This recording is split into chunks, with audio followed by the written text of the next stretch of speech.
Le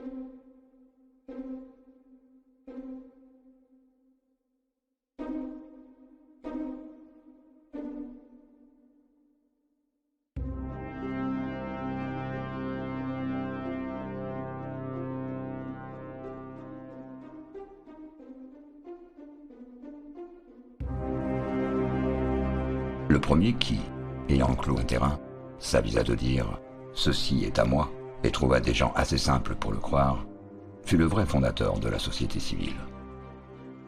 En écrivant ces lignes en 1755, le célèbre philosophe suisse Jean-Jacques Rousseau semblait parfaitement avoir identifié ce qu'il nommait l'origine de l'inégalité parmi les hommes, qui présiderait à l'instauration de nos sociétés actuelles. Il ne lui manquait qu'à en définir l'époque. Résonnant dans une chronologie officielle devenue multimillénaire avec les écrits de Joseph Juste Scaliger en 1580, Jean-Jacques Rousseau imaginait probablement le point de bascule de la civilisation dans un glorieux passé antique oriental. Mais depuis notre premier épisode où nous avions démonté le mythe de l'Antiquité, puis le deuxième qui nous avait révélé l'époque réelle de la naissance de notre civilisation, nous savons à présent que toute notre histoire est infiniment plus courte et plus récente que sa version officielle.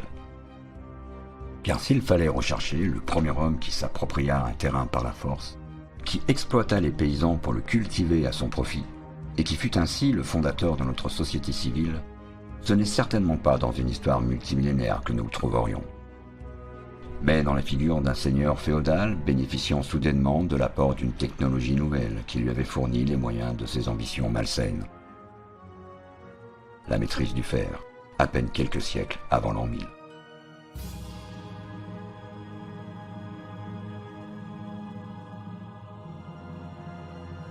Mais dans cette révision chronologique drastiquement raccourcie que nous proposons, une nouvelle question émerge.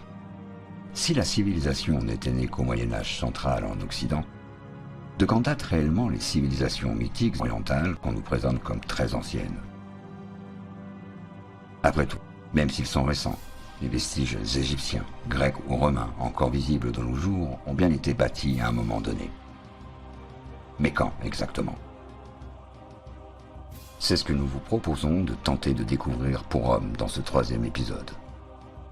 Nous pourrions enfin dévoiler l'énorme manipulation dont nous sommes les victimes involontaires.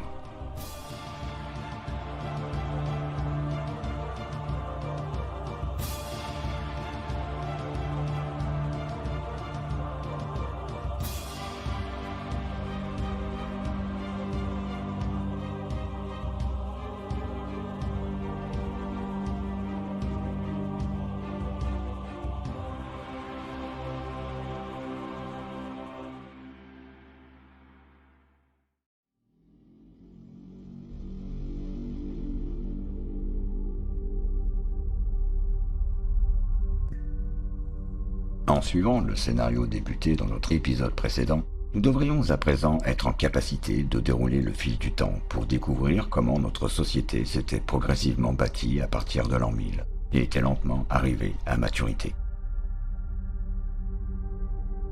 Selon l'histoire académique, le sombre Moyen-Âge avait heureusement été secouru dans son développement par de nombreuses périodes de redécouverte de l'Antiquité. Bien sûr, au Quattrocento italien, mais également sous les Carolingiens et les Ottoniens au IXe et Xe siècle. Mais évidemment, pour des récentistes qui réfutent l'idée même d'une antiquité surévoluée, ces renaissances ne peuvent consister en de banales résurgences d'un passé millénaire, mais au contraire en des périodes de véritables avancées novatrices et décisives. Savez-vous que dans ce concert de résurgences providentielles, il existe une quatrième renaissance dont vous n'avez probablement jamais entendu parler? Elle est très opportunément située dans notre reconstitution, juste au milieu des précédentes. Très justement nommée la Renaissance du XIIe siècle, elle avait été le siège de nombreuses redécouvertes antiques. Dans les faits, elle pourrait être l'époque réelle de la maturité de notre civilisation. Elle ne serait alors aucunement une renaissance, mais bien une naissance. La naissance du XIIe siècle. Avouons-le, peu nombreux d'entre nous ont un jour entendu parler d'une quelconque renaissance au XIIe siècle. Et pourtant, elle est aujourd'hui considérée comme capitale dans l'évolution de notre civilisation, tant les avancées y furent décisives. Popularisée par un médiéviste américain du nom de Charles Haskins au tout début du XXe siècle, elle fut d'abord décriée comme toutes les idées nouvelles. Puis, conformément à l'adage de Schopenhauer, elle fut finalement admise par l'Académie 50 ans plus tard. Même Wikipédia, la Bible de la doxa, y consacre un long article. On nous décrit ce siècle comme celui de spectaculaires résurgences disparues avec les fameuses invasions barbares. Tout y passe. Le commerce, la monnaie, la politique, la littérature, le droit, l'architecture, les arts et les sciences, la philosophie, et bien sûr, la religion. Alors que la Renaissance du Quattrocento avait glorifié l'excellence grecque, celle du XIIe siècle avait consacré, elle, l'Antiquité romaine. Cela pourrait-il signifier que toute l'histoire romaine qu'on nous décrit 2 fois millénaire aurait pu se dérouler à cette époque précise, à la fameuse Renaissance du XIIe siècle? C'est ce que nous allons tenter de démontrer dans ce film. C'est avec une monnaie très surprenante que nous allons débuter notre argumentaire. Elle pourrait d'entrée de jeu placer l'Empire romain antique sur un terrain chronologique bien éloigné du scénario académique, au Moyen-Âge central.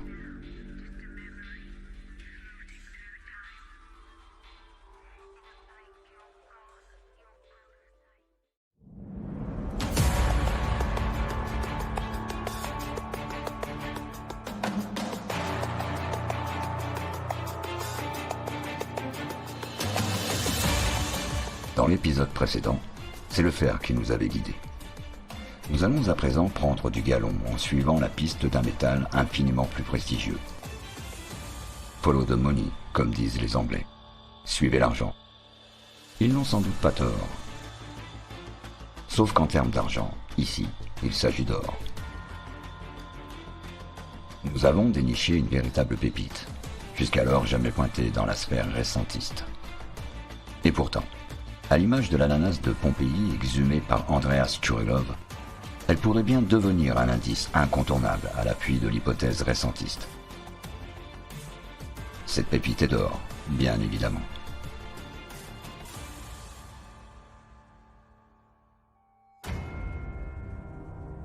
Observez ce spécimen de monnaie. Un buste d'empereur coiffé d'une couronne de laurier, un aigle aux ailes déployées, la légende abrégée de César Auguste Imperium Romanum. Il y a là tous les repères incontournables des pièces romaines estampillées antiques. Un seul détail est incongru. Le nom du souverain qui émit cette monnaie est typiquement médiéval. Friderikus.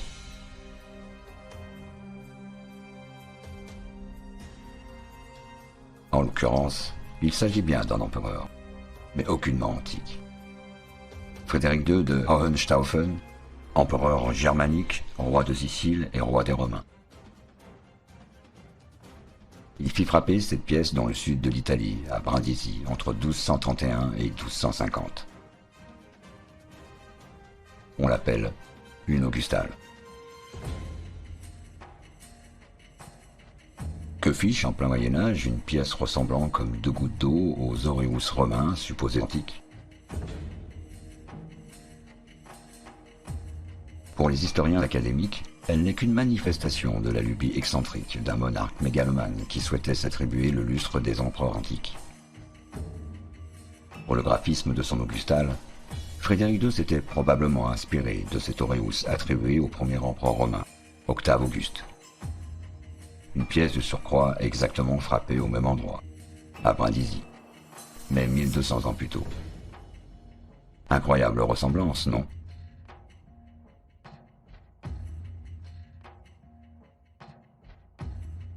Pour les historiens académiques, cette augustale de Frédéric II, émise au XIIIe siècle, est un parfait exemple de la Renaissance du XIIe siècle. À ce titre, elle n'est évidemment qu'une simple résurgence isolée, un unique exemplaire anachronique et sans lendemain. Et si c'était en fait exactement l'inverse, que l'augustale soit parfaitement représentative de son temps, et que ce soit au contraire tous les exemplaires qu'on nous présente comme antiques qui soient mal datés. Impensable, me direz-vous. Les pièces romaines estampillées antiques pourraient dater sensiblement de l'époque de l'Augustal de Frédéric II, c'est-à-dire du Moyen-Âge tardif. On ne peut assurément pas avancer une telle hypothèse sans en posséder des indices convergents. En fait, il en existe beaucoup, à commencer par l'incroyable ressemblance entre ces pièces. Ensuite, il y a l'absence de date gravée sur la moindre pièce. Si bien que toute hypothèse contredisant la chronologie officielle en s'appuyant sur la monnaie ne peut honnêtement pas être considérée comme totalement aberrante. Autre absence suspecte, aucune monnaie médiévale en or n'est identifiable à Rome. Pourtant, après avoir exclusivement battu de la monnaie d'argent durant plusieurs siècles, ce fut une véritable frénésie pour l'or qui s'empara des monarques européens à partir du XIIIe siècle de l'Augustal. En France, Saint-Louis émit ses écus en 1270 dans le sillage des Florins florentins ou des ducats vénitiens.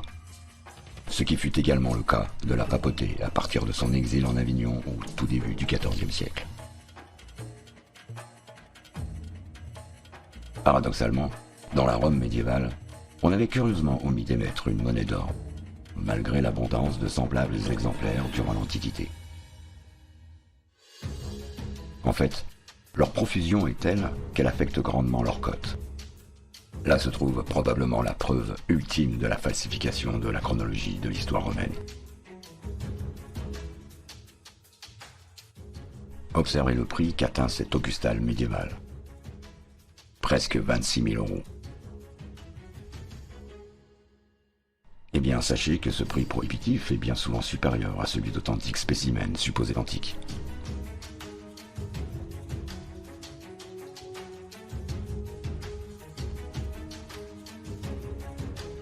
Vous percevez le problème? Des monnaies équivalentes en poids, en état et en composition, mais distantes de plus d'un millénaire, se retrouvent à des cotes similaires sur le marché hyper pointu de la numismatique. Une seule caractéristique peut expliquer cet incompréhensible paradoxe: que ces pièces possèdent la même rareté.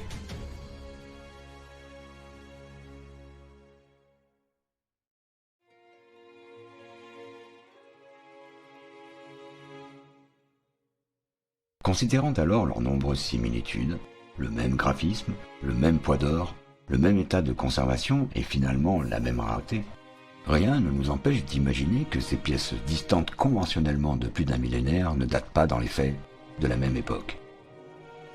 Et comme celle de l'Augustal du XIIIe siècle ne peut honnêtement pas être mise en cause, c'est nécessairement l'ancienneté des pièces romaines qu'on devrait questionner. Et sans doute désormais les imaginer médiévales, contemporaines de l'Augustal.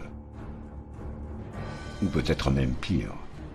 En étant intrépide, elle pourrait même être postérieure à l'Augustal, si celle-ci avait été en fait le tout premier exemplaire des pièces d'or émises à Rome.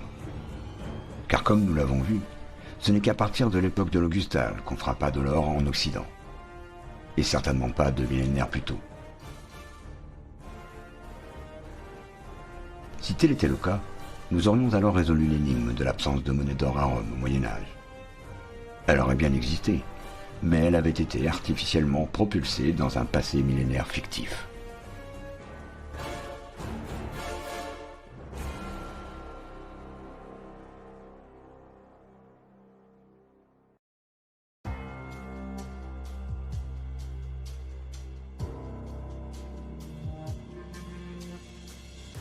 Instantanément, ces pièces auparavant supposées antiques, mais subitement devenues récentes, devraient nécessairement remettre en cause l'époque conventionnelle de l'antique empire romain et de sa prolifique monnaie d'or. Et peut-être le propulser naturellement 12 siècles plus tard, à l'époque de l'empereur Frédéric II. Un personnage passionnant au regard de la chronologie conventionnelle. Car outre sa monnaie, il avait également ressuscité un pan essentiel de l'Antiquité romaine: son droit.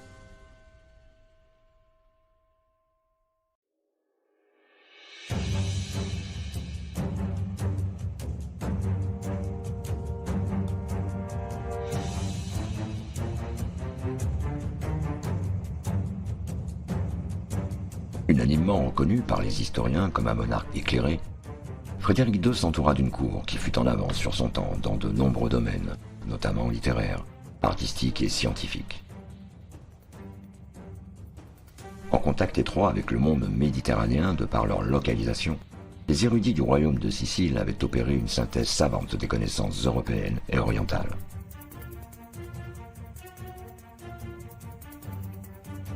Et pourtant, malgré son intelligence, son érudition et la modernité de son règne, son anachronique augustal aurait pu faire passer Frédéric II pour un furieux mégalo passéiste et réactionnaire. Mais il n'en est rien. En tant qu'empereur germanique, souverain du royaume de Sicile et roi des Romains, Frédéric II était avant tout un homme politique. Une véritable bête politique, devrions-nous dire. À l'époque où de simples cités-États jonchaient le nord de l'Italie, où la France était administrée dans des fiefs et l'Allemagne via des principautés, Frédéric II régnait sur une immense entité couvrant pratiquement la moitié de l'Italie actuelle, plus la Sicile. Avec la taille de son royaume surgissaient nécessairement des difficultés inédites. Frédéric II n'eut d'autre solution que de créer un tout nouveau type d'administration. Un complexe système centralisé appuyé sur le droit.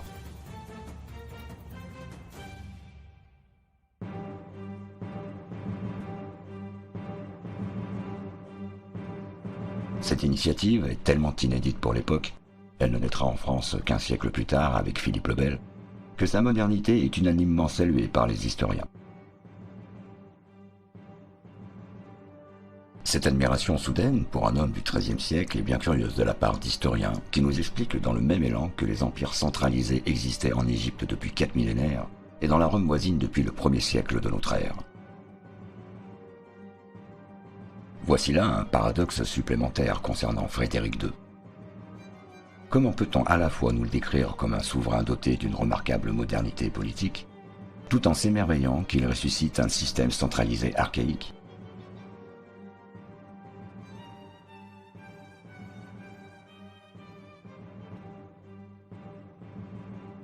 Pour accomplir le tour de force d'administrer son royaume à la taille inédite pour l'époque, Frédéric II s'était appuyé sur le droit. Mais sur quel droit? En tant que farouche opposant à l'Église de Rome, Frédéric II refusa bien évidemment de se soumettre au droit canonique. Il initia donc un nouveau droit, civil cette fois-ci, en promulguant les constitutions de Melfi en 1231. D'où pensez-vous que ces constitutions tirèrent leur inspiration? Je vous le donne en mille. Du fameux droit romain antique alors vieux de 1200 ans.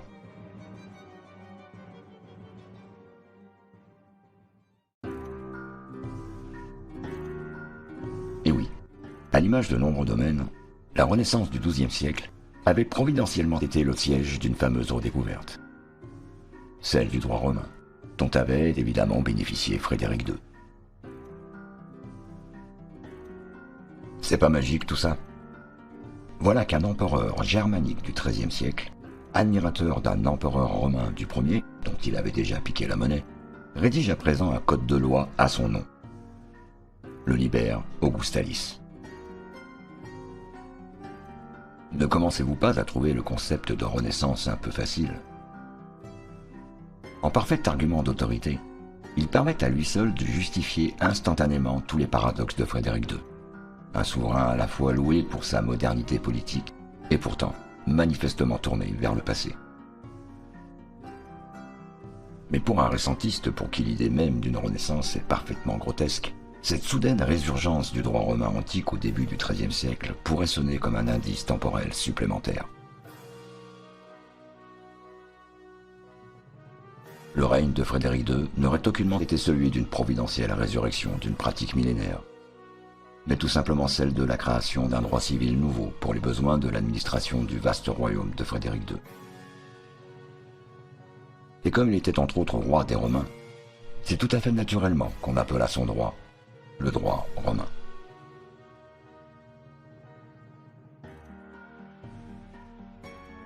Ainsi, après sa monnaie, c'est à présent son droit qui procure à Frédéric II une flagrante analogie avec l'Empire romain antique. Certainement pas parce qu'il en était un inconditionnel aficionado, mais peut-être tout simplement parce que ce qu'on nomme Empire romain n'avait jamais existé durant l'Antiquité. Mais beaucoup plus tard. Et les indices commencent à lentement converger vers une cible de choix. Le XIIe siècle et sa fameuse Renaissance.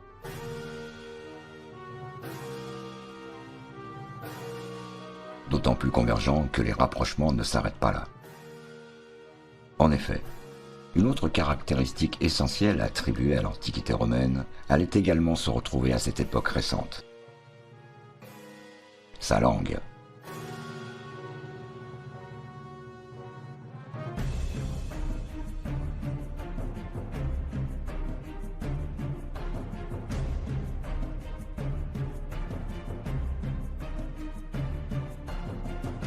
Selon la chronologie conventionnelle, le latin est évidemment une langue très ancienne. Mais vraiment très ancienne.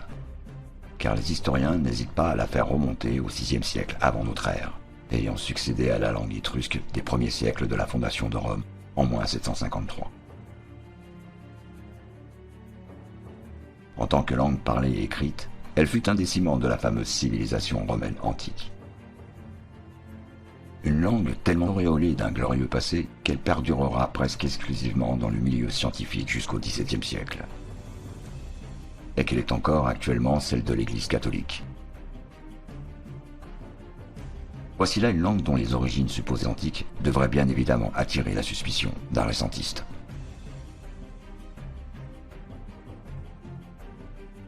Peut-on aveuglément faire confiance à la chronologie conventionnelle qui nous décrit une longévité 2 fois millénaire d'un latin remarquablement stable, lorsqu'on constate que sans être initié, nous sommes incapables de déchiffrer un simple texte en français du XIVe siècle?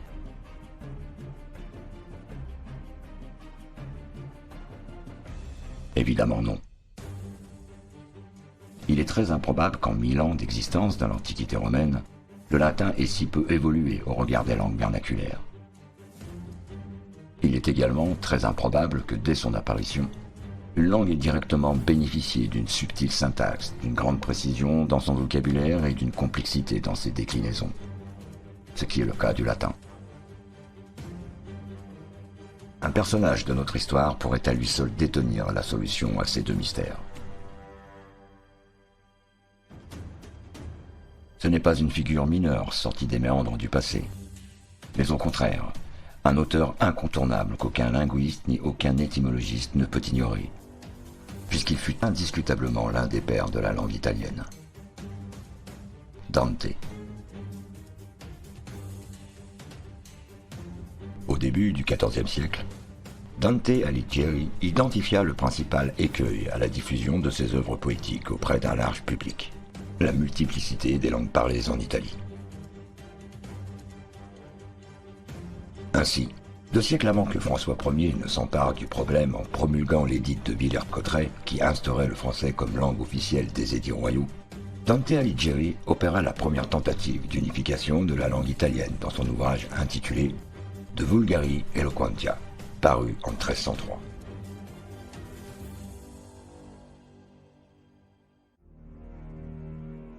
Parmi les 14 principales langues qu'il identifia en Italie, auxquelles il fallait adjoindre les incontournables et infinis dialectes locaux, Dante ne parvint pas à dégager celle qui serait assez synthétique pour servir de langue commune à toute la péninsule. Il se mit donc en tête d'opérer lui-même cette synthèse en créant une nouvelle langue qu'il nomma le vulgaire illustre. Pourquoi vulgaire ? Parce qu'elle s'inspirerait, disait-il, des langues originellement employées par le genre humain, des langues universelles qu'il décrit ainsi dans le chapitre 1er de son De Vulgari Eloquentia. Nous appelons langue vulgaire la langue que les enfants, au moment où ils commencent à articuler des sons, apprennent des personnes de leur entourage, c'est-à-dire la langue que nous assimilons en imitant sans aucune règle notre nourrice.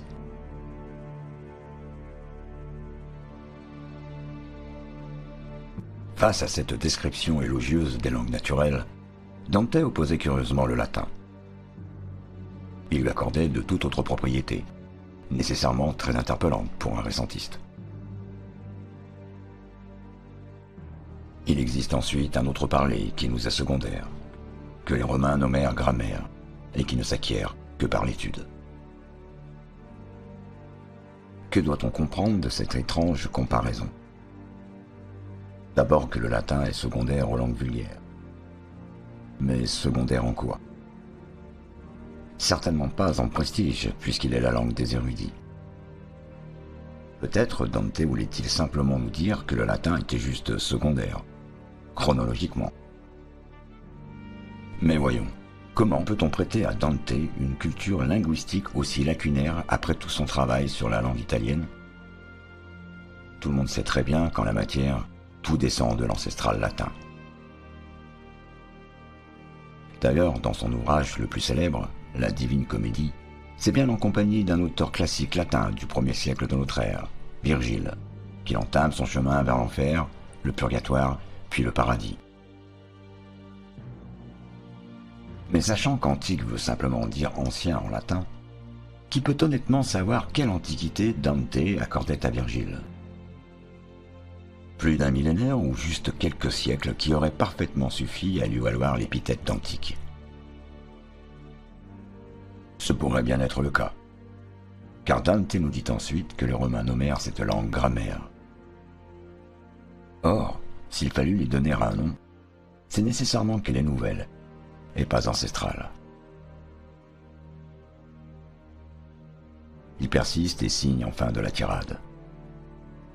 Il oppose le latin, qui ne peut s'acquérir que par l'étude, aux langues vernaculaires qui s'obtiennent automatiquement par la simple imitation de sa nourrice.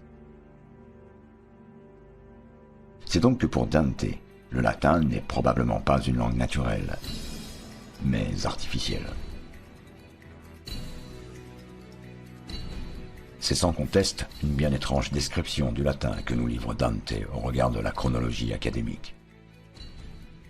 Alors que toute l'histoire romaine nous apprend que cette langue est ancestrale et naturelle, lui pense au contraire qu'elle est nouvelle et artificielle.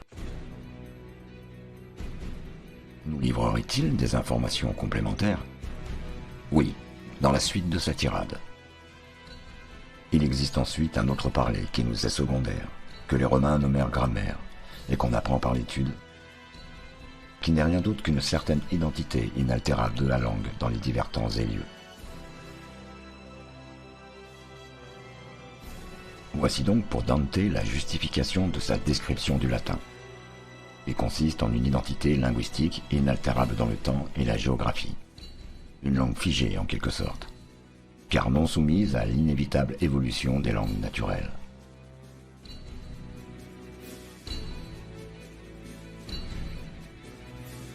Mais pour autant, suffisait-il de posséder une langue nouvelle pour qu'elle se fixe automatiquement?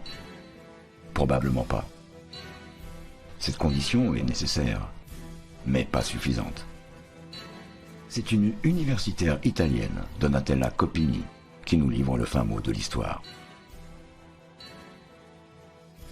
À l'époque humaniste, déjà depuis des siècles, le latin est literatura grammatica, étymologiquement langue écrite qui s'écarte des langues parlées à mesure que celles-ci acquièrent des connotations particulières.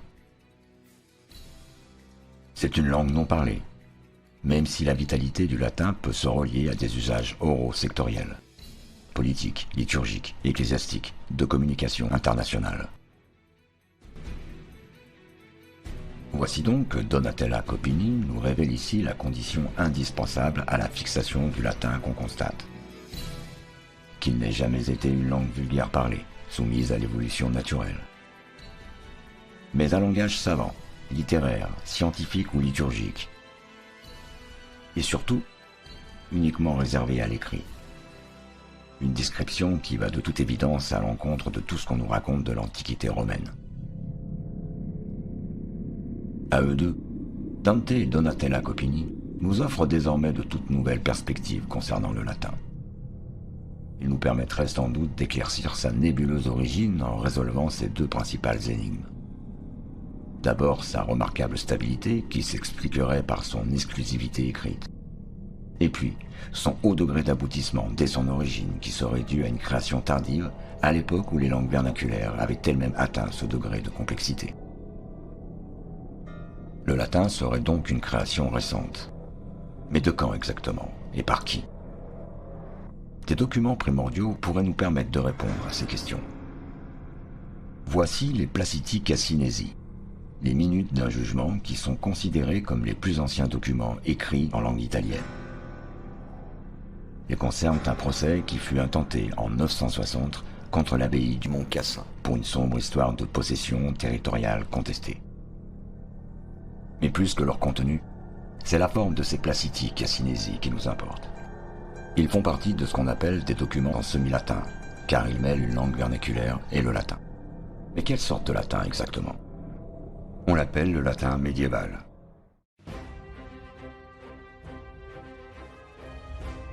C'est une forme particulière de latin, intermédiaire entre l'excellence des classiques antiques et celle déjà très aboutie de Dante.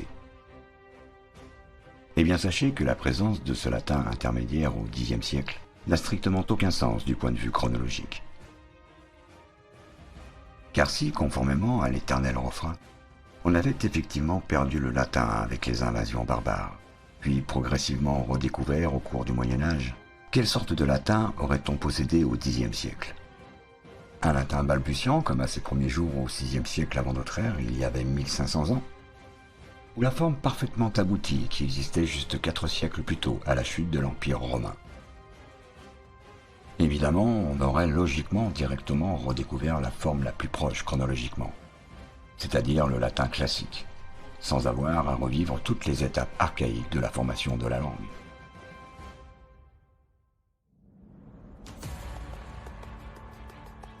Par conséquent, la présence d'un latin intermédiaire au Xe siècle ne peut en aucun cas être interprétée comme une étape dans un processus de redécouverte de la langue. Mais sans doute tout le contraire.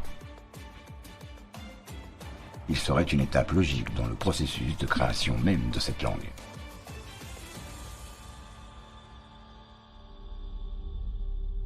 Les écrits de Dante décrivant le latin comme une création tardive, artificielle, prendraient alors tout leur sens. S'il n'était encore pas tout à fait abouti au Xe siècle, c'est sans doute qu'on était alors relativement proche de son invention. Mais par qui le latin aurait-il été créé? Et dans quel but? Nécessairement dans celui de dépasser la barrière des langues en instituant un standard commun à l'écrit. Et au Xe siècle, marqué par la féodalité locale, une seule entité possédait à la fois l'envergure, l'érudition et l'intérêt de bâtir une langue universelle comme le fut le latin, l'Église. Ceci pour des besoins de son expansion, un concept cher à l'antique empire romain.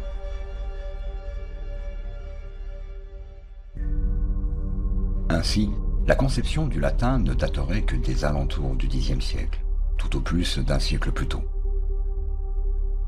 Mais alors, où et comment aurait-il été créé? De par sa proximité linguistique, il naquit très probablement en Italie, et comme son nom l'indique, plus précisément de la région du Latium, celle de l'Église romaine. Pour le construire, on avait nécessairement puisé ses composantes dans l'existant, c'est-à-dire dans la langue vulgaire et naturelle romaine, et plus largement dans le vaste espace des langues romanes. Instantanément, cette filiation démontrerait l'ensemble d'une science savante, l'étymologie. Dans une voie éternellement à sens unique, elle identifie inexorablement les origines des langues romanes actuelles dans leurs racines latines. C'est malheureusement une voie sans issue, car personne ne serait alors capable de répondre à la question primordiale. D'où vient le latin? En fait, cette énigme pourrait être très aisément résolue si l'enchaînement chronologique était à l'inverse de celui qu'on nous décrit. Le roman ne descendrait pas du latin, mais au contraire, c'est le latin qui descendrait des langues romanes. Des langues dont on ne pourra évidemment jamais détecter l'origine naturelle, tant elle est enfouie au plus profond des âges. Dépendant malgré eux de l'histoire falsifiée, les étymologistes continueront probablement longtemps à s'enferrer dans une voie sans issue. Pourtant, il suffirait de relire Dante sans a priori chronologique pour voir enfin le bout du tunnel. Ne devrait-on pas davantage croire cet érudit du XIVe siècle qui maniait quotidiennement le latin, plutôt que des savants du XXIe siècle qui, forts de leur diplôme, pensent honnêtement détenir une vérité immuable malgré l'impasse à laquelle elle les conduit nécessairement? comme cet enseignant de l'école normale supérieure de Lyon, Stefano Corno, lorsqu'il écrit ceci avec une sincérité qu'on ne peut lui contester.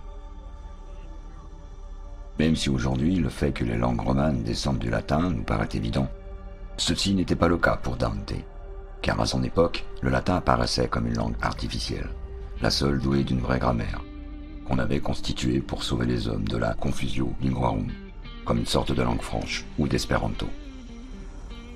Et oui, ainsi pensait Dante pour qui le latin était une langue artificielle, une création secondaire aux langues naturelles, probablement au sens chronologique.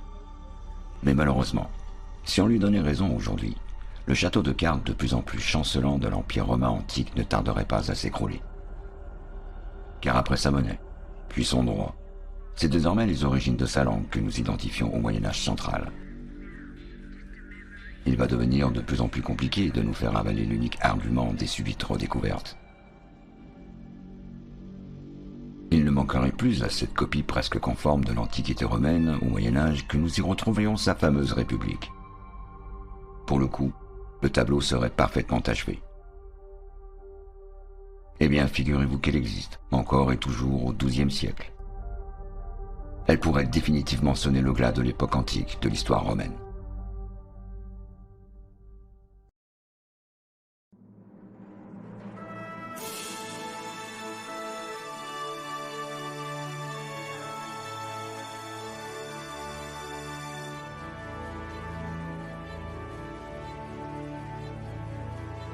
Le mouvement communal est typique de l'Occident du XIIe siècle.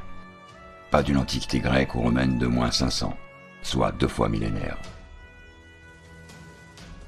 Les cités désormais matures avaient entamé un processus d'émancipation face au système féodal. Des chartes d'indépendance leur furent alors accordées, garantissant leur autonomie de fonctionnement en échange bien sûr de divers services, comme des taxes, des redevances ou le soutien militaire aux seigneurs. Elles s'organisèrent alors en ce qu'on peut légitimement considérer comme un système relativement démocratique, en désignant ses dirigeants par le vote des congrégations de métiers. Bien évidemment, les charges municipales incombaient à des notables, pas au bas peuple. Mais somme toute, face au totalitarisme seigneurial, le système représentait une avancée politique d'une portée républicaine incontestable. En Italie, à l'instar des républiques maritimes, Rome n'échappa pas à l'irrésistible mouvement communal, instaurant elle aussi en 1143 son propre système de gouvernance pour s'émanciper de la tutelle des papes. Cette période est appelée Commune de Rome.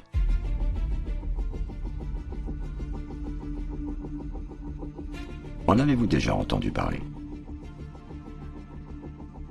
Probablement pas, car elle est étrangement peu étudiée au regard de l'indéfectible attrait des historiens pour les cités-États italiennes de la même époque comme Venise, Florence, Gênes ou Pise. Mais également au regard de la vénérée République antique, qui malgré sa date conventionnelle de moins 509, est infiniment plus connue que son homologue médiéval du XIIe siècle. Ce paradoxe n'a véritablement aucun sens, et il doit nécessairement interpeller un récentiste.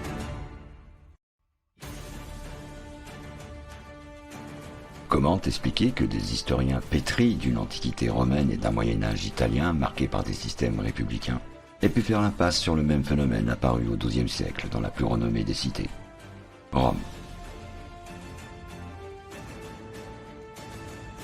Sans doute parce que les sources sur la commune de Rome sont relativement pauvres, alors qu'évidemment, elles pullulent pour les autres républiques italiennes, ainsi que pour l'antique République.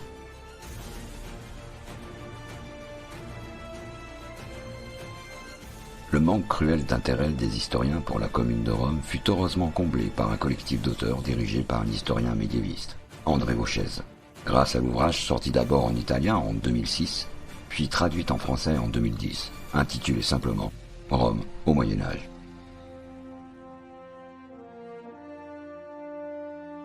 Conscient du vide sidéral qui semblait avoir frappé Rome durant les 1000 ans qui séparent la chute de l'Empire et le Quattrocento qui marqua le début de la Renaissance, le collectif se livre à une réhabilitation en règle de l'histoire médiévale de la cité. Et parmi les arguments développés, se trouve enfin l'épisode communal de Rome. Écoutons André Vauchèze nous en parler.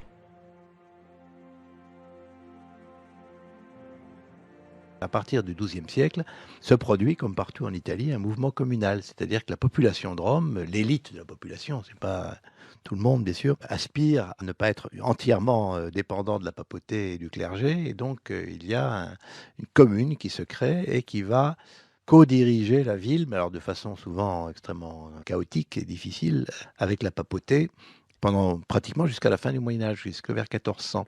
Et donc dans cette commune de Rome, qui siégeait au Capitole, ben, donc là aussi il y a un palais qui est décoré, amplifié pendant toute cette période, se déploie tout un faste qui essaye de remonter à une autre Rome qui est la Rome républicaine. Le décor est ainsi planté d'une Rome communale siégeant au Capitole et tentant de renouer avec un glorieux passé antique vu alors de quelques 1600 ans. Une broutille. Cette commune médiévale s'étala de 1143 jusqu'au retour de la papauté en 1410, soit 267 ans. Mais étrangement, ces réminiscences sont si fugaces que ni les historiens, ni le musée du Vatican ne semblent en avoir conservé les traces. Si vous visitez ce musée, vous serez probablement très étonné de constater que la salle consacrée au Moyen-Âge y est ridiculement petite au regard des kilomètres de galeries exposant des artefacts antiques.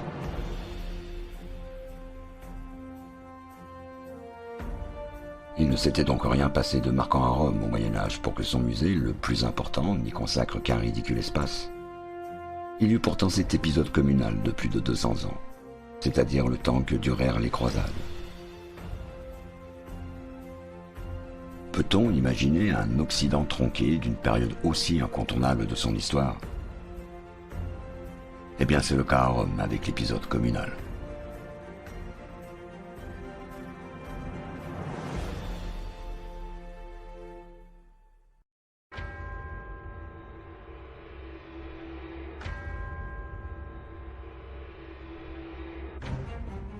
Pour un récentiste qui se penche un tant soit peu sur la commune de Rome, elle révèle un tel goût de déjà-vu avec l'Antiquité qu'il est très improbable qu'elle ne constitue qu'une simple renaissance. Mais bien une naissance, celle de la véritable République romaine, au XIIe siècle. Renouer avec un passé plus que millénaire était assurément une gageure de taille pour la commune de Rome. D'où allait-on tirer son inspiration à une époque où on avait à peine inventé la discipline historique? Avait-on déjà redécouvert en 1143 les célèbres écrits de Tite-Live, auteur au 1er siècle avant notre ère de Ab Urbi Condita? Il avait compilé toute l'histoire de Rome depuis sa fondation en -753. En tenez-vous bien, 142 livres. Encore une broutille. Parmi ces 142 livres, tous ne nous sont pas parvenus. Il nous manque ceux relatant l'histoire de Rome entre -292 et -218. Puis entre -166 et -6, soit une lacune de 234 ans. En fait, c'est presque exactement la durée de la commune de Rome. Un hasard? S'exprimant dans un parfait latin dont nous connaissons à présent la date de création au Xe siècle, il est plus réaliste d'imaginer Tite-Live écrivant au XIIIe ou XIVe siècle plutôt qu'au premier. Il nous décrirait alors non pas l'histoire d'une pseudo-république antique, mais bien celle du XIIe siècle. C'est à des magistrats que la commune de Rome avait dévolu la charge de l'administration de la cité. C'est ainsi qu'on vit refleurir après des siècles la notion de patricien ou la fonction de consul romanorum. Exactement comme dans l'Antiquité. Un parfait anachronisme, penserez-vous? Eh bien, pas du tout. C'est exactement ce même titre de consul qui fut employé dans les bastides médiévales du sud de la France, un terme qui donna plus tard naissance à celui de conseil municipal, toujours en vigueur de nos jours. Savez-vous par qui étaient désignés les fameux consuls de la commune médiévale romaine? Je vous le donne en mille. Ils étaient élus par une assemblée qui siégeait au Capitole. Le Sénat. Ben voyons. Encore une résurrection antique étrangement réapparue au Moyen-Âge, et qui perdure encore aujourd'hui en France sous la même dénomination. Ainsi, à l'image de la monnaie de Frédéric II en 1230, Peut-on encore adhérer au discours officiel qui fait de la commune de Rome de 1143 une simple redécouverte de l'Antiquité? La Renaissance du XIIe siècle commence à avoir bon dos. En fait, les analogies entre la République antique vieille de 2500 ans, gavée de documents, et la commune médiévale vieille de 800 ans, dont on ne sait pratiquement rien, sont beaucoup trop frappantes pour ne pas interpeller un récentiste. Il pourrait très bien en conclure que les artefacts, les documents ou les vestiges qu'on nous présente comme antiques seraient en fait médiévaux, et qu'ils se rapporteraient en réalité à la commune de Rome. Ce qui expliquerait parfaitement les lacunes constatées au musée du Vatican.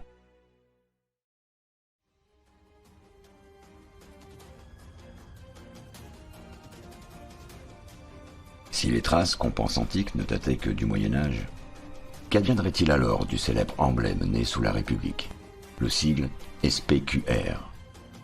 Serait-il lui aussi récent? Peut-être, car il trône encore de nos jours sur les armoiries de la ville de Rome.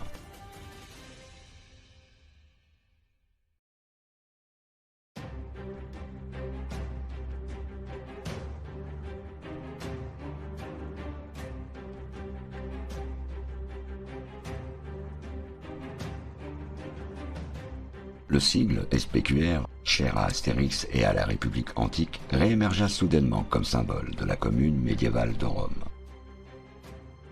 De manière totalement anachronique, penserez-vous encore une fois. Eh bien, à nouveau, pas du tout. Ce sigle est parfaitement dans son temps. Car comme nous l'indique Wikipédia, ces trois premières lettres, SPQ, se retrouvèrent dans toutes les cités italiennes du Moyen-Âge, suivies de l'initiale de la cité.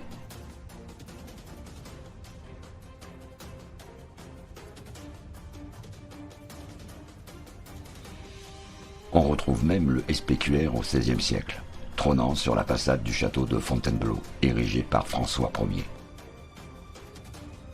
Ne serait-il pas plus concevable d'imaginer que ce sigle datait alors d'uniquement 4 siècles, de la commune de Rome, plutôt que de 2000 ans? Dans ce cas, sa signification réelle serait peut-être tout autre que celle que nous fournit la version officielle. L'acronyme SPQR est unanimement retranscrit en Senatus Populus Qui Romanus, le Sénat est le peuple de Rome. Cependant, dans cette traduction, une lettre pose problème, car elle ne devrait pas s'y trouver. C'est la lettre Q, car en latin correct, la conjonction Qui devrait être accolée au mot Populus, ce qui donnerait alors le simple sigle SPR pour Senatus Populus Qui Romanus. Et pourtant, ce sont bien de tout temps les 4 lettres SPQR qui désignèrent la cité romaine. Cette lettre additionnelle pourrait-elle alors avoir une toute autre signification? Une signification qui collerait beaucoup plus opportunément à notre reconstitution. La page italienne de Wikipédia consacrée au sigle SPQR s'empare de la polémique en exposant différentes propositions alternatives à la traduction consensuelle. Et vous allez constater qu'il y a fort à en déduire.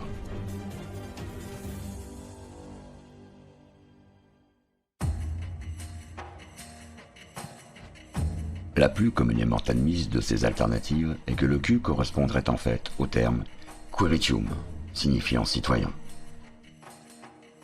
La locution correcte serait alors Senatus Populusque Quiritium Romanorum et se traduirait par le Sénat est le peuple des citoyens romains. Cela sonne tout de même mieux et présente l'énorme avantage d'une syntaxe latine correcte. Mais il existe une autre hypothèse, que Wikipédia nous décrit évidemment comme marginale. Elle traduirait le sigle SPQR non pas en latin, mais dans la langue naturelle italienne chère à Dante. Il faut bien admettre qu'une traduction en langue vernaculaire serait parfaitement plausible si ce sigle datait bien du XIIe siècle. Mais de surcroît, elle serait beaucoup plus logique pour plusieurs raisons. Pensez-vous qu'une cité émergente souhaitant s'émanciper de la tutelle des papes emprunterait sa langue à son opposant, l'Église, afin de construire sa devise? Ce serait un comble.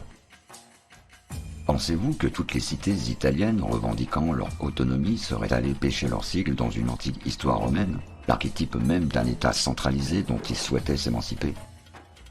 Il aurait été totalement aberrant qu'elles adhèrent à la plus fameuse des maximes antiques. Tous les chemins mènent à Rome, qui reléguait instantanément toutes les autres cités italiennes à un rôle subalterne.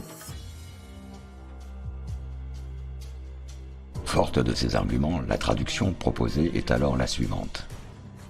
Senato, Popolo, Comune, Romano. La lettre Q correspondrait alors au terme Comune, dans lequel on reconnaît évidemment la consonance du mot commune. Un terme aucunement antique, mais né à Rome au XIIe siècle. À ce stade, d'aucuns trouveront cette traduction alternative passablement tirée par les cheveux. C'est sans doute parce que l'histoire n'est pas tout à fait finie. Un dernier indice pourrait bien faire basculer le débat à son avantage. Il est d'ordre chronologique, notre principal objet d'étude. On pourrait sans doute imaginer cette traduction alternative issue d'un esprit contestataire de notre époque. Oserions-nous dire un brin complotiste, mu par de sombres desseins anti-système? Eh bien, pas du tout. En cliquant sur le renvoi en bas de page, nous découvrons l'auteur de cette proposition. Il s'agit d'un illustre inconnu pour la majorité d'entre nous, Antonio Pucci. Mais plus que son nom, c'est l'époque de sa traduction qui nous interpelle. 1362.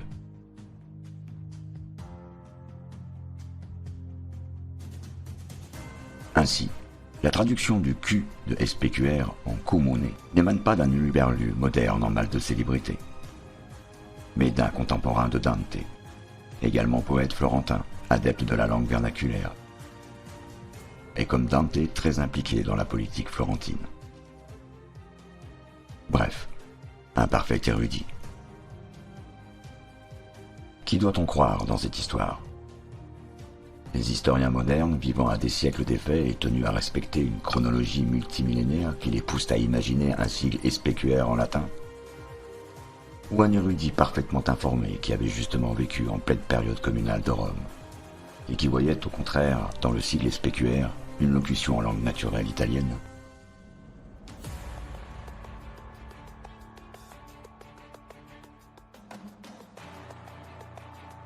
Évidemment, la traduction vernaculaire d'Antonio Pucci n'arrange pas du tout les affaires des historiens, car elle ne peut décemment pas coller avec la longue chronologie dans laquelle on les a enfermés.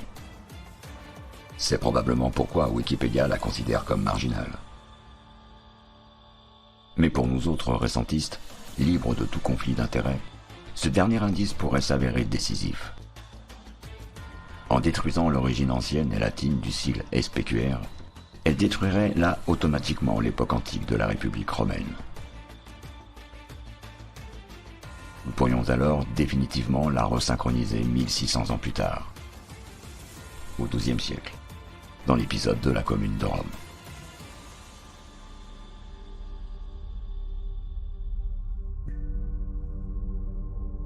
Ainsi, après l'Empire romain, c'est à présent sa République que nous pourrions retrouver dans la deuxième partie du Moyen-Âge. Vous avouerez que la chose est hautement improbable, sauf pour celui qui adhère encore aveuglément au grotesque concept de redécouverte subite lors des Renaissances. Mais si les récentistes avaient raison, l'histoire antique romaine se serait en réalité déroulée beaucoup plus récemment. Elle aurait été artificiellement propulsée dans un passé multimillénaire fictif, bâti comme un habile mélange d'événements récents. Les républiques italiennes, dont celle de Rome, l'Empire romain germanique, le royaume de Sicile de Frédéric II, et l'expansion de l'Église catholique romaine grâce au latin. Des reflets tous situés après l'an 1000. Mais dans ce cas, quid des fameux monuments passablement en ruine de la ville de Rome, comme par exemple le Colisée? Peut-il réellement dater d'une époque aussi récente? À la simple vue de son relatif bon état de conservation comparé à celui de nombreux châteaux forts du XIe siècle totalement effondrés, la chose serait-elle si aberrante que cela?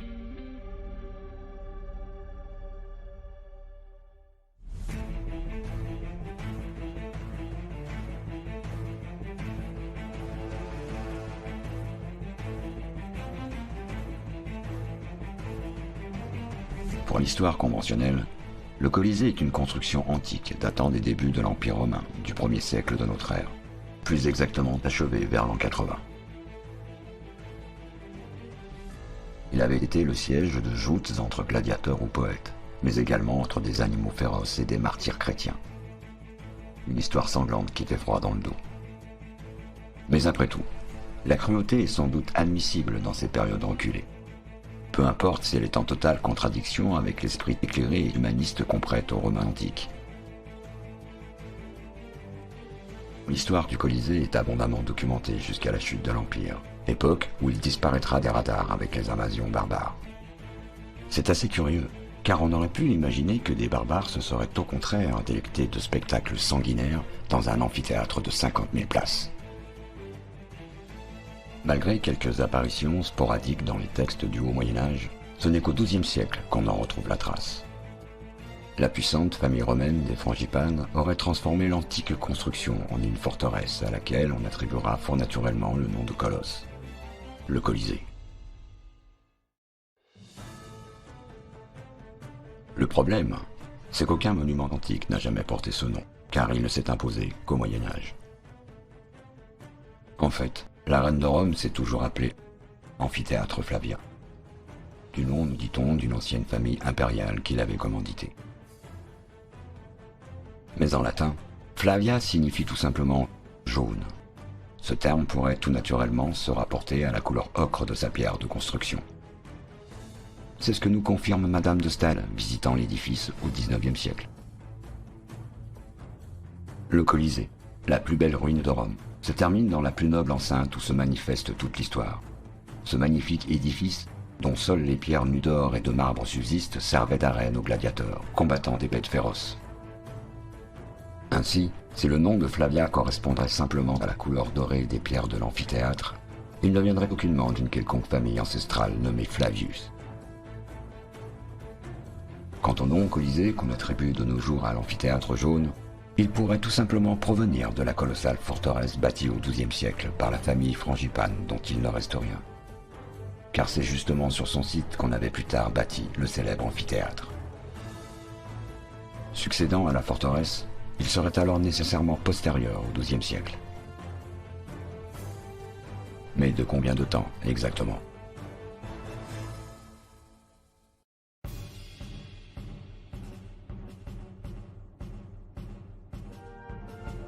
Rechercher l'époque réelle de l'édification des amphithéâtres est sans doute un exercice périlleux tant l'histoire romaine a été falsifiée.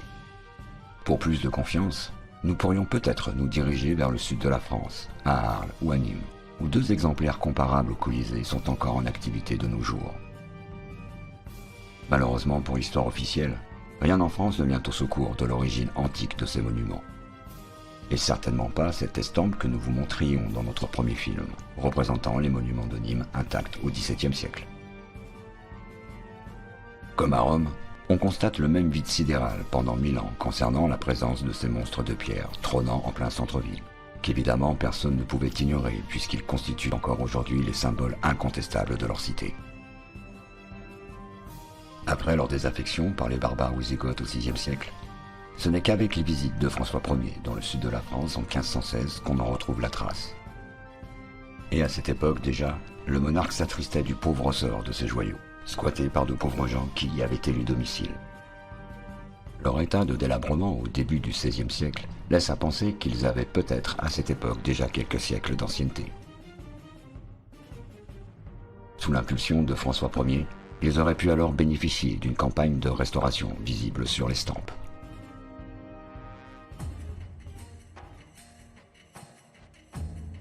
Fort de ces indices français qui concentrent désormais notre recherche entre les XIIe et XVIe siècles, nous pouvons à présent revenir à Rome, puisque tous les chemins y mènent. Nous possédons avec bonheur quelques représentations originales de cette époque que nous livre le site de colosseum.net. Ainsi, sur une image de la Rome de l'an 1000 reconstituée d'après des textes, tous les monuments antiques dont bien sûr le Colisée sont présents, de surcroît, en parfait état. Mais lorsqu'on en vient à une véritable carte du début du XIIIe siècle, tel cet exemplaire dessiné par l'allemand Gervais d'Ebstorff, les choses se gâtent sérieusement. Le Colisée est tout simplement absent des représentations censées illustrer au mieux la cité. Ce qui nous indique que très vraisemblablement en 1200, l'amphithéâtre n'était pas encore construit. Sinon, à coup sûr, aucun illustrateur ne l'aurait omis. Notre fourchette temporelle se rétrécit d'un siècle, car c'est à présent entre le XIIIe et le XVIe siècle qu'il nous faut chercher notre cible. Nous pourrions enfin l'atteindre grâce à cette miniature tirée du somptueux ouvrage « Les très riches heures du duc de Berry », écrite et enluminée de manière magistrale en 1416. La chronologie académique y retrouve enfin ses petits, puisque des édifices censés dater de plus d'un millénaire ont soudainement poussé à Rome.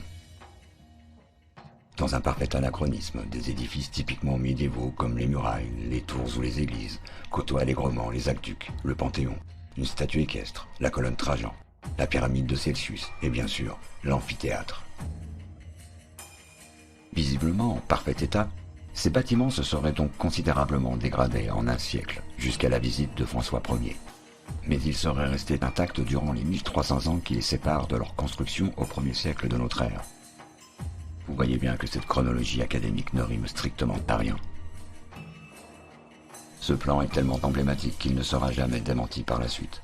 Les monuments de l'époque supposée antique se retrouvant systématiquement sur toutes les représentations postérieures, y compris d'ailleurs sur ce plan d'allure résolument plus moderne, pourtant tiré de la géographie de Ptolémée, un savant antique ayant soi-disant vécu au IIe siècle de notre ère.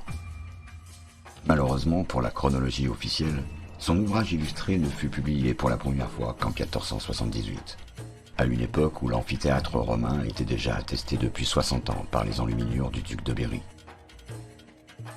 En revanche, sur ce plan de 1320, impossible de repérer le moindre amphithéâtre.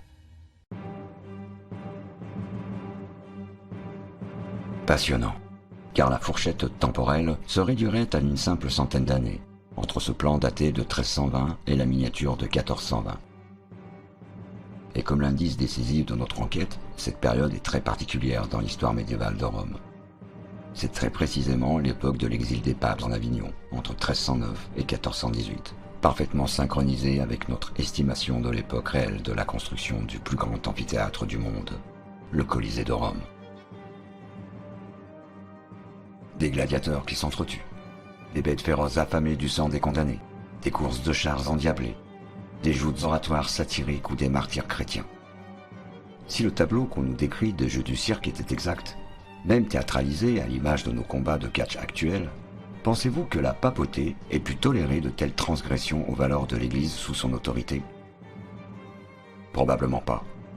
Ce genre de spectacle sanguinaire n'aurait certainement pas pu se dérouler à Rome du temps des papes.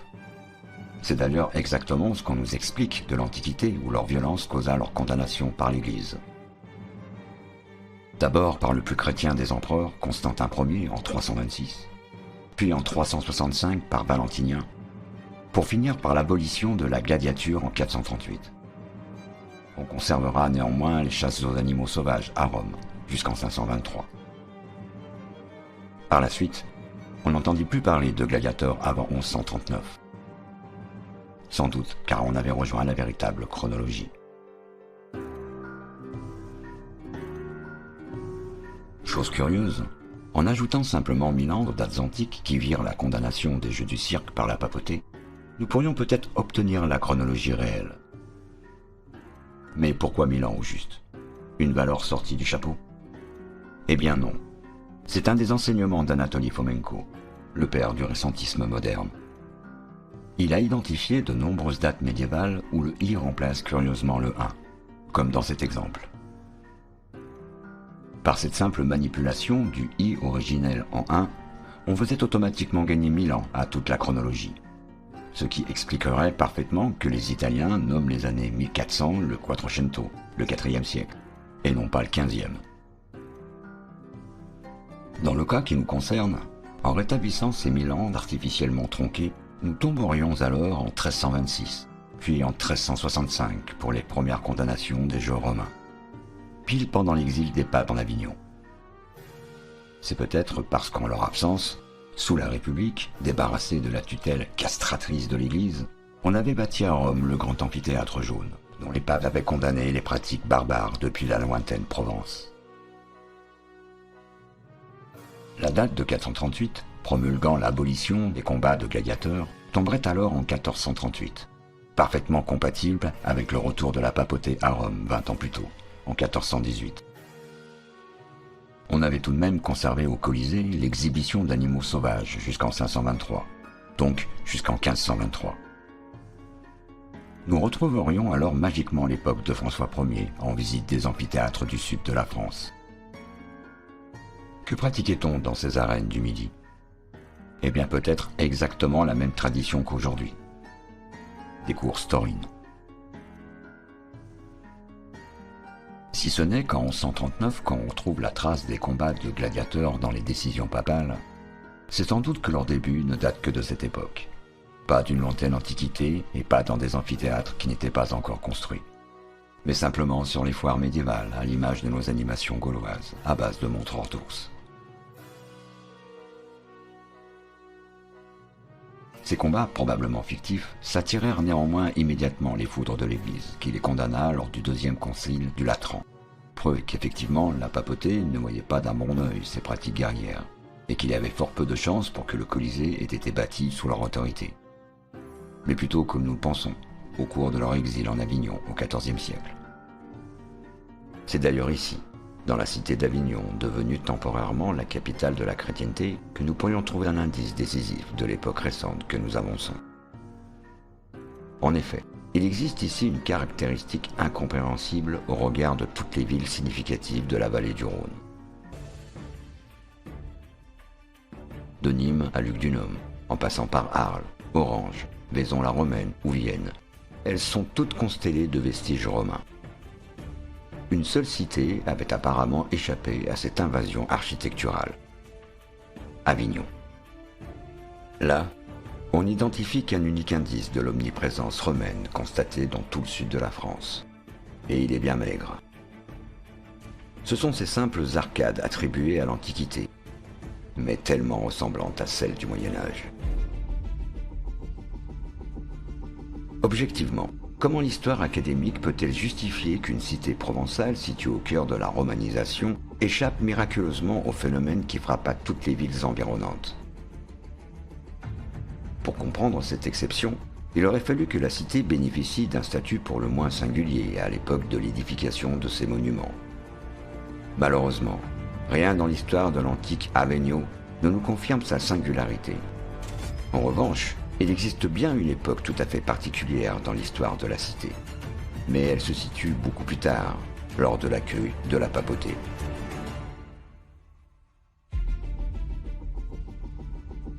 Ainsi, il n'existe probablement qu'une seule époque à laquelle Avignon aurait pu échapper à la vague architecturale venue d'Italie. C'est au XIVe siècle, lorsque les papes y résidaient. Opposés depuis 2 siècles au jeu du cirque, ils n'auraient jamais toléré dans leur cité des symboles qu'ils considéraient comme païens et hérétiques, issus de la culture populaire et républicaine qui les avait chassés de Rome. C'est pour cela qu'on ne retrouve aucun vestige de monuments romains soi-disant antiques à Avignon. Parce qu'ils sont en réalité beaucoup plus récents qu'on le dit, datant à peine du XIVe siècle, et qu'on ne les avait évidemment jamais édifiés dans la cité papale. Et surtout pas le plus ostentatoire de tous, un amphithéâtre. En revanche, le phénomène inverse aurait parfaitement pu se dérouler à Rome. C'est précisément en raison de l'absence de la papauté qu'on en avait profité pour bâtir ici le plus grand exemplaire de ces édifices, le Colisée. Non pas dans une lointaine antiquité, mais au XIVe siècle, durant l'exil des papes en Avignon.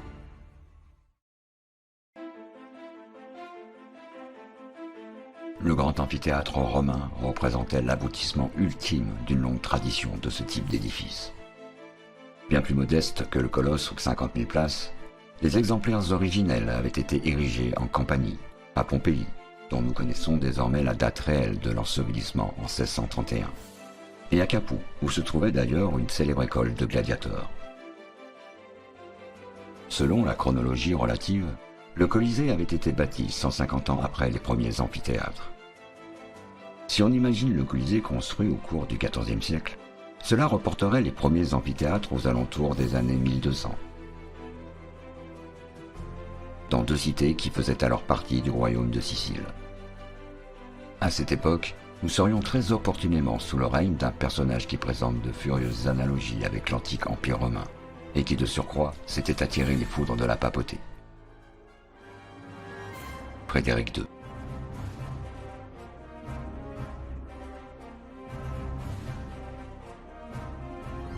Tiens, cet énigmatique personnage qui est Frédéric II réapparaît inopinément comme un chien dans le jeu de quilles de notre reconstitution. Pourrait-il venir définitivement boucler la boucle de notre enquête?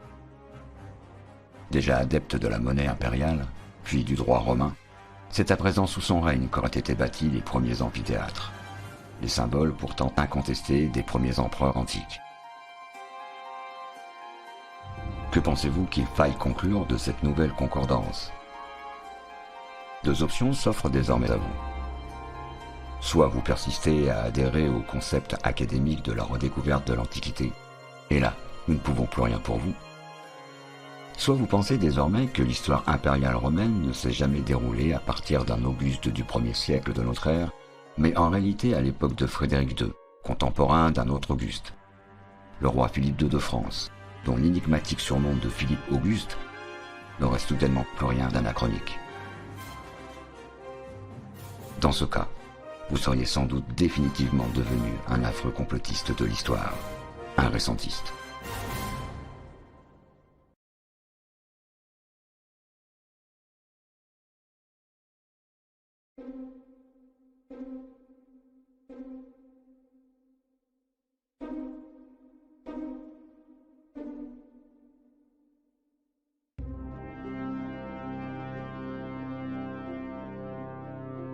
Dans cet épisode, c'est essentiellement le concept de renaissance du XIIe siècle qui nous a guidés vers la resynchronisation de la réelle époque de l'Empire romain. Il suffisait ensuite de tirer ce fil pour que toute la bobine se déroule naturellement. L'Augustal de Frédéric II, puis son système centralisé appuyé sur le droit romain, la langue latine récente, la commune de Rome avec son sénat et ses consuls, flanqués du sigle SPQR, et pour finir, le Colisée, probablement bâti durant l'exil des papes en Avignon. Tels sont les éléments que nous avons développés dans ce film, qui nous amènent à imaginer que toute l'histoire romaine qu'on nous présente comme antique se serait en réalité déroulée dans la 2e partie du Moyen-Âge. Bâtie autour d'un point central situé au XIIe siècle, elle aurait pu démarrer à la suite d'un empereur germanique qu'Anatoly Fomenko identifie comme le véritable Jules César, Othon III, empereur des Romains au tournant de l'an 1000. Elle s'était probablement étalée jusqu'au retour des papes à Rome au XVe siècle, comprenant ainsi la période républicaine de la commune de Rome. On peut sans peine imaginer l'esprit revanchard qui anima les papes lorsqu'ils foulèrent à nouveau le sol de Rome dont ils avaient été chassés un siècle plus tôt par les velléités impériales germaniques et les revendications républicaines locales. Enfin, de retour dans la ville sainte, plus question d'en perdre le contrôle. On chamboula en profondeur le visage artistique, architectural et politique de la cité pour la faire entrer définitivement dans une nouvelle ère. Celle de la Renaissance, un siècle avant que l'ensemble de l'Europe n'emboîte le pas. Il fallait effacer les traces d'un passé pour le moins embarrassant, dont le souvenir risquait à tout moment de provoquer le même mal dont ils avaient été les victimes. L'exil. Propulsés dans un passé lointain un empire et une république qui les avaient directement précédés, s'était avéré une excellente stratégie, puisque la supercherie persiste encore 6 siècles plus tard. En reléguant des systèmes concurrents à des époques archaïques, dans des temps révolus depuis bien longtemps, on les rendait caducs. Dans le même temps, on inventait un glorieux passé à la ville de Rome, prestige dont ne manquerait pas de s'enorgueillir la papauté. Dans cette histoire fictive, le christianisme avait courageusement combattu le paganisme pour brillamment finir par s'imposer comme la religion officielle d'un empire romain hégémonique et universel. Cette religion était d'autant plus respectable qu'à son héroïque combat, on pouvait désormais lui adosser une longévité d'1 millénaire et demi. Totalement artificiel, mais certainement le gage le plus indiscutable de sa légitimité. Pour bâtir cette nouvelle histoire, on avait saupoudré par-ci par-là sur la frise des temps anciens, des copier-coller d'événements récents.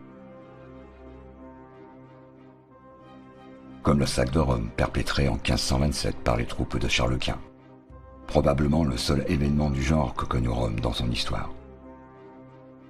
C'est ainsi que la capitale romaine, normalement la plus puissante des cités, s'était étrangement retrouvée la victime la plus récurrente de saccages durant son histoire de la part de pratiquement tous les peuples qui pointaient le bout de leur nez en Italie. Un véritable sport national était né, la mise à sac de Rome.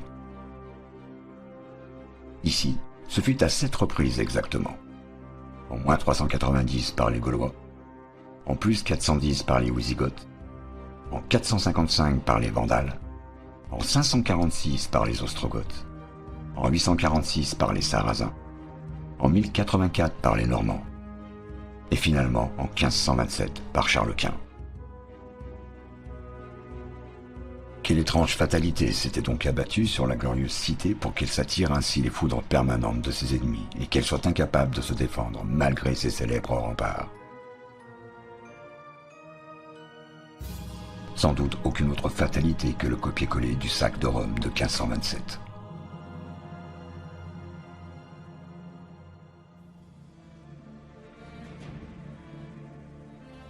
Avec cette reconstitution de l'histoire romaine que nous situons désormais dans la deuxième partie du Moyen-Âge, nous ne prétendons pas détenir une quelconque vérité inaltérable, ni le monopole de la bonne pensée récentiste. Mais c'est l'époque à laquelle nous mènent aujourd'hui nos recherches. Le cheminement que nous suivons depuis 2 films présente à nos yeux de nombreux atouts. Il permet tout d'abord de dégager un scénario linéaire de l'évolution de notre civilisation. Ensuite, il se suffit à lui-même sans avoir besoin de recourir à un quelconque autre élément déclencheur que l'apparition de la technologie du fer. Pour finir, il ne nécessite pas la fabrication de nombreux faux documents pour le justifier. En effet, aucun document présenté comme antique n'étant explicitement daté, comme d'ailleurs les monnaies, on peut les déplacer à volonté dans la chronologie sans avoir à recourir à une fabrication massive de faux. La seule limite que devaient se fixer les falsificateurs, c'est de respecter la chronologie relative, sans quoi ils risquaient de se retrouver face à d'incohérentes récurrences. Et c'est sans doute ici que réside le principal avantage de notre reconstitution. Elle respecte la chronologie relative académique. Nous aurions d'abord identifié les Gaulois maîtrisant le fer au 8 et 9e siècle, puis la République romaine antique en 1143, puis l'Empire de Frédéric II en 1230. Dans cette nouvelle chronologie qu'il nous faut à présent étendre géographiquement, il nous reste à replacer 2 civilisations mythiques, les Grecs et les Égyptiens. Les premiers sont contemporains de la République, donc certainement à rechercher aux alentours du XIIe siècle.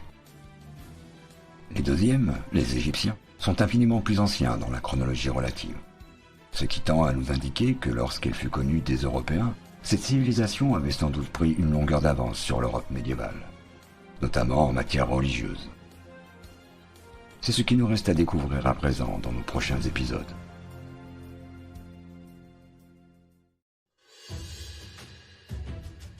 Mais avant cela, il nous faut conclure celui-ci.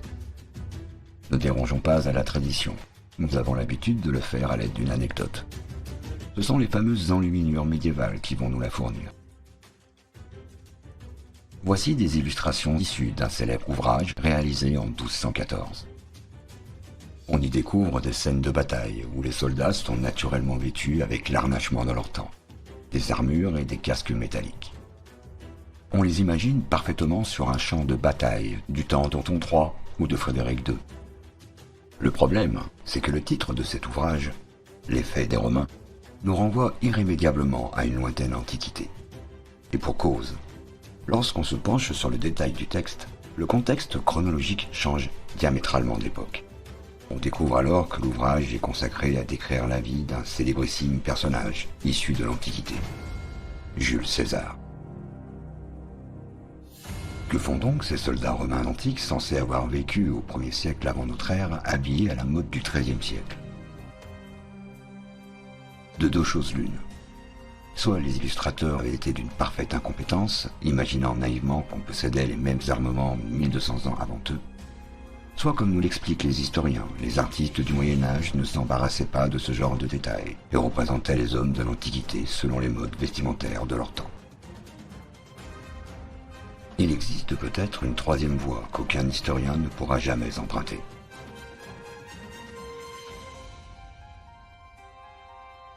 Qu'il n'y ait en fait aucune erreur, aucune incompétence, aucune négligence, ni aucun anachronisme de la part des meilleurs artistes de l'époque.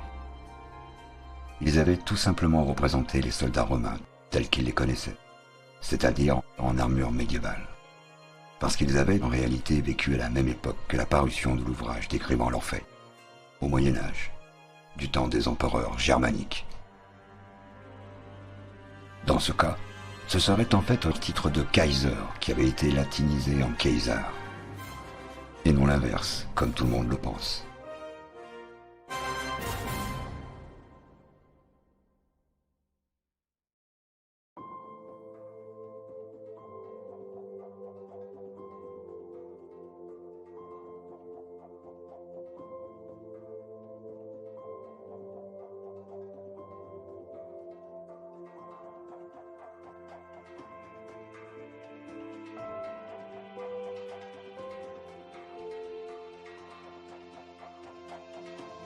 Trois ans sont passés depuis l'apparition du coronavirus. Voici 3 fois que nous finissons notre propos récentiste par un retour vers le présent que certains trouveront sans doute déplacé. Mais cet épilogue nous paraît indispensable, presque même plus essentiel encore que la dénonciation de l'histoire ancienne. Car il nous permet de comprendre que ce que nous vivons actuellement n'est rien d'autre que l'enchaînement logique de 10 siècles de mensonges destinés à conserver la position dominante de nos dirigeants. Dans la sphère complotiste, tout est maintenant très clair au sujet de cette pandémie orchestrée. L'origine artificielle du virus, les mesures politiques disproportionnées, la chasse aux sorcières des médecins qui soignent et des lanceurs d'alerte, la mise en place d'un système de passe, la vaccination forcée et ses effets secondaires ravageurs. Tout converge vers des buts évidents. La dépopulation en masse et l'installation d'une société du contrôle social. Tout est clair, mais rien ne semble bouger. Ce que nous attendons maintenant, c'est le temps de la justice. Il est inconcevable que des crimes aussi malveillants ne soient pas un jour fortement réprimés. Malheureusement, l'histoire ne nous rend pas optimistes, et notamment celle des empereurs germaniques.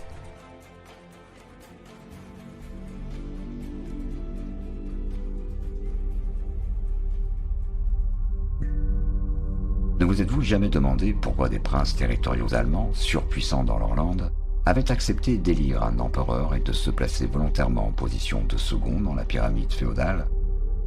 Étrange, non? Eh bien, Frédéric II pourrait encore une fois détenir la réponse.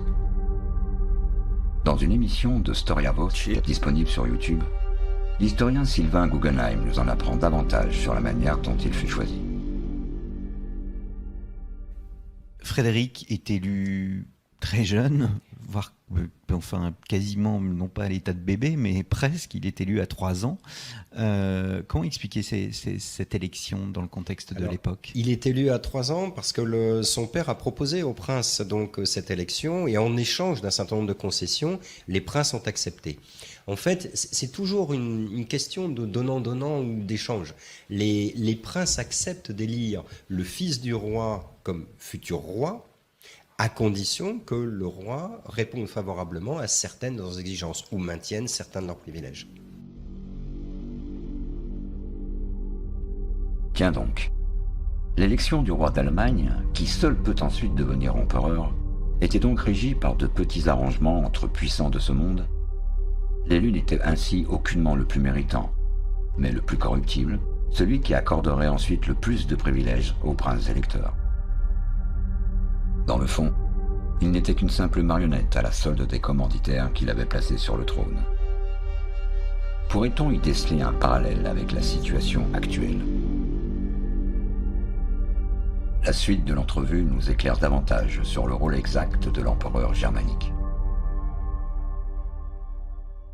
Alors, il ne séjourne que 3 fois en Allemagne. Il a séjourné une première fois pendant 8 ans, parce que bien qu'il ait été élu roi d'Allemagne, il y a eu guerre civile en Allemagne, parce que les princes se sont divisés. Ils ont donc appelé Frédéric II, ils ont renouvelé leur confiance en lui, mais il a dû se rendre en Allemagne et véritablement livrer une expédition militaire. Il est définitivement couronné roi en bonne et due forme en 1215, mais il ne rentre pas en Sicile. Il a besoin à ce moment-là de parcourir son royaume et de faire ce que tout le monde attend d'un roi, c'est-à-dire de confirmer des privilèges, d'en donner de nouveaux, d'écouter les princes, les évêques, les représentants des bourgeoisies urbaines, les représentants des grands monastères, etc. Est-ce normal, la vie normale d'un roi germanique, d'un empereur germanique, que de confirmer ses privilèges et de donner tout ce pouvoir à ces hommes ? Oui, en gros, c'est normal, parce que ça s'explique par l'histoire du royaume de Germanie. Le fait que le royaume de Germanie a eu, dès le départ, des duchés très puissants, et que les rois de Germanie n'ont toujours été, en fait, que des primus inter pares, comme on dit en latin. Ils doivent leur pouvoir à l'élection, ils peuvent être par moments très puissants, mais ils n'éliminent jamais le pouvoir des princes. Les rois ont toujours agi avec le souci finalement de maintenir une politique d'équilibre à l'intérieur des princes et des réseaux d'alliances entre les princes. Ainsi, l'empereur germanique n'avait rien de l'image de surpuissance qu'on imagine. Dans les faits, il ne faisait pas le poids face au pouvoir des princes. Tout au plus se contentait-il d'arbitrer les conflits internes. En revanche, il possédait un pouvoir exorbitant en matière de droit, celui d'octroyer des privilèges à des princes électeurs. Et si c'était justement là que résidait la véritable fonction de l'empereur germanique? Si les princes se fabriquaient la loi dans leur fief, ils ne pouvaient évidemment pas se placer ostensiblement au-dessus d'elle. Sauf s'ils se voyaient octroyer des passe-droits par une tête couronnée, considérée unanimement comme leur supérieur hiérarchique, l'empereur. On comprendrait alors toute son utilité pour ces princes surpuissants, et pourquoi ils avaient accepté de se placer en second derrière ce personnage. Grâce aux privilèges que leur offrait généreusement ce dirigeant fantoche dont ils maîtrisaient entièrement l'élection, les princes bénéficiaient d'une parfaite immunité en matière de droit sur leur terre. Ils pouvaient alors échapper en toute légitimité aux lois qu'ils avaient eux-mêmes promulguées.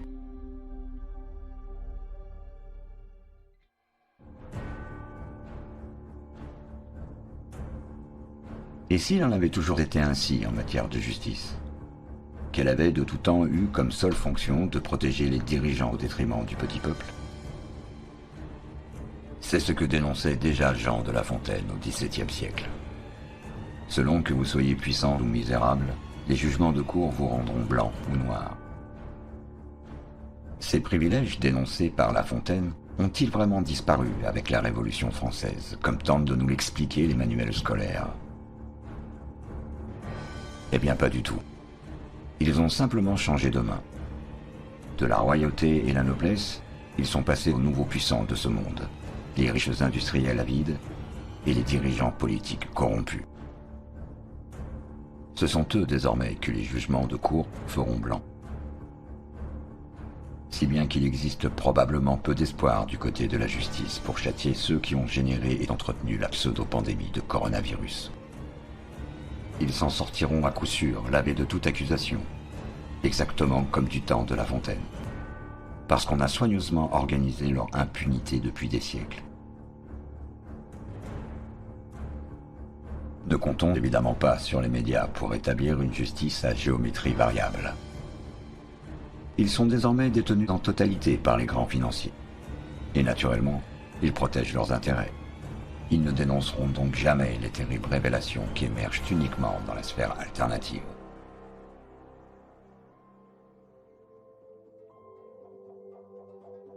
On le sait désormais avec certitude, ce virus n'a rien de naturel. Il résulte d'une manipulation en laboratoire. On le découvre progressivement. Ce vaccin n'est pas un vaccin. Il ne protège ni de l'infection, ni de la transmission, et probablement apprendrons-nous bientôt qu'il n'a aucune incidence sur la gravité de la maladie. Alors, à quoi est-il destiné? Les révélations pleuvent actuellement sur ce que les scientifiques nomment la transcriptase inverse. Étonnant réveil tardif lorsqu'on sait que cette découverte valut à son inventeur, Howard Temin, le prix Nobel en 1975. Pouvait-on ignorer en 2021, lorsque les vaccins anti-Covid à ARN messager furent injectés à des milliards d'individus, une réaction qui fut décrite 50 ans plus tôt? L'enzyme de certains rétrovirus est capable de transposer son ARN messager en de l'ADN, composant de l'hérédité. Ce nouvel ADN s'intègre alors au génome de l'hôte, se transmettant ensuite à sa descendance.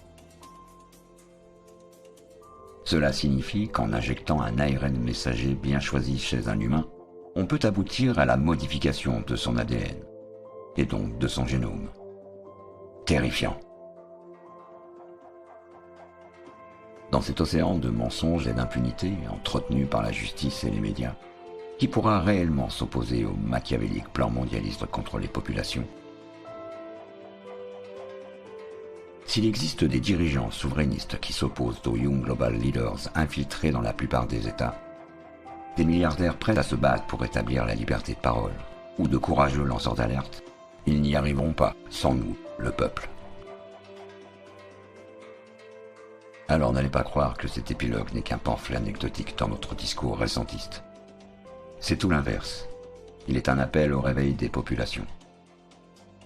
Ne pensez pas que le retour sur la situation présente que nous effectuons depuis 3 épisodes à l'éclairage de la manipulation de l'histoire ancienne soit hors sujet. Il est en fait le même sujet, celui de l'éternelle propagande institutionnelle à des fins de contrôle des masses. Le problème, c'est que nous sommes arrivés à un terme où les progrès scientifiques ouvrent toutes les portes aux plans les plus malsains. Ce qui se joue actuellement pourrait être d'une importance capitale pour l'humanité. C'est désormais de notre sagacité d'éveiller que dépend en grande partie l'arrêt de cette course folle vers un changement radical de civilisation qui nous mènera insidieusement à une impitoyable technocratie du contrôle numérique. Car lorsque cette dictature se sera définitivement installée, il sera trop tard pour s'y opposer. Entrer ou non en résistance découlerait alors du fameux pari de Pascal, philosophe et mathématicien, physicien du XVIIe siècle. Il prétendait qu'une personne rationnelle avait tout intérêt à croire en Dieu, qu'il existe ou non. En effet, si Dieu n'existe pas, le croyant et le non-croyant ne risquent rien, ou presque. Par contre, si Dieu existe, le croyant gagne le paradis, tandis que le non-croyant est enfermé en enfer pour l'éternité. Selon l'argumentaire de Pascal, qu'avons-nous à craindre d'imaginer qu'il existe un complot mondialiste contre l'humanité? S'il n'existe pas, nous ne risquons pratiquement rien à part une stigmatisation dont beaucoup d'entre nous se fichent éperdument. En revanche, si ce complot existe bien et qu'il a pour ambition de contrôler l'humanité via la modification de son ADN, alors le bénéfice de sa prise de conscience serait gigantesque. Les seuls à être en mesure de préserver l'acquis le plus ancestral de l'humanité seraient les êtres les plus rationnels, ceux qui eurent comme simple mérite d'avoir ouvert les yeux avant les autres. Malgré tous les maux dont on les accable, les complotistes qui refusèrent un jour la première injection génique pourraient être demain les uniques garants de la sauvegarde du bien le plus cher de notre espèce, son patrimoine génétique.